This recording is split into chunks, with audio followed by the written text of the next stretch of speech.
পয়লা বৈশাখে শান্তিনিকেতনে বর্ষবরণ, উপাসনা গৃহে সাংস্কৃতিক আবহে মুগ্ধ দর্শনার্থীরা।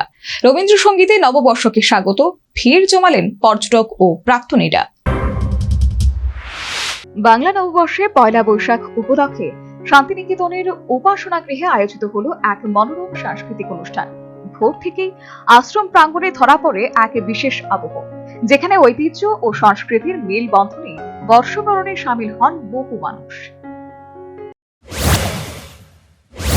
এটা প্রথমবার নববর্ষে এখানে মন্দিরের উপাসনা এবং বৈতালিক দুটোই প্রত্যক্ষ করা।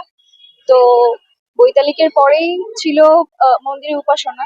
তো মন্দিরের উপাসনার কয়েকটি আমাদের যেহেতু এটা বৈশাখের প্রথম দিন, আমাদের বাঙালিদের নববর্ষ, সেই জন্য সেই প্রাসঙ্গিক কিছু গান এখানে যোগ করা হয়েছিল এবং আচার্যর কিছু কিছু ভাষণ, যেখানে আমরা রবীন্দ্রনাথ এবং তার নববর্ষের ব্যাপারে যা যা ধারণা, সেগুলোর ব্যাপারে বিস্তারিতভাবে জানতে পেরেছি। এটাই। এরপরে গৌর প্রাঙ্গণে অনুষ্ঠান আছে নববর্ষে, সেটা দেখতে যাব।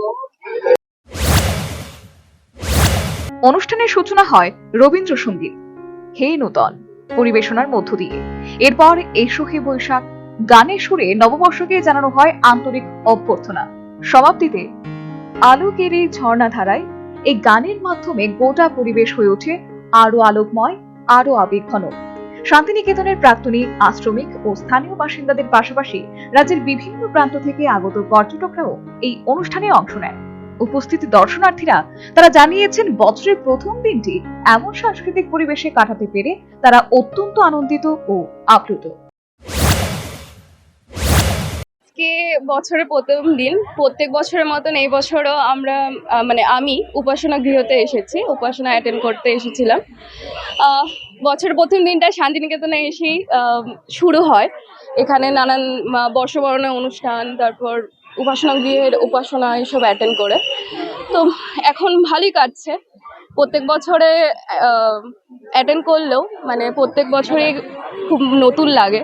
নতুন বছর যেমন একটা নতুন শুরু হয়, সেরকমই প্রত্যেক বছরের সেম অনুষ্ঠান হলেও একটা আলাদা নতুন ভাব তো থাকে। তো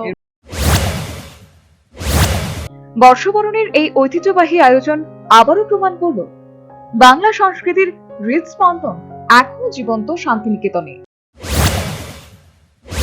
এই প্রথমবার আসা, আর প্রথমবার এসে আমার মনে হয়েছে যে এত বছর কেন আসিনি, এটাই। এরপর কিভাবে কাটাবেন আজকে দিনটা? এরপরে গৌর প্রাঙ্গণে আজকে কিছু অনুষ্ঠান আছে নাচের, সেটা দেখব। তারপরে সন্ধেবেলায় ছাত্রছাত্রীরা ভানু সিংহের পদাবলীর একটা অনুষ্ঠান আছে, সেটাও দেখার ইচ্ছা রয়েছে, সেটা দেখব। ব্যাস। সর্বোপরি চিরাচরিত ঐতিহ্য মেনে বর্ষবরণ অনুষ্ঠান অনুষ্ঠিত। শান্তিনিকেতনের উপাসনা গৃহে বনজ্ঞ সাংস্কৃতিক অনুষ্ঠানে প্রাক্তনী, আশ্রমিক এবং স্থানীয় বাসিন্দাদের উপস্থিতি ছিল লক্ষণীয়। Bureau report, news vanguard.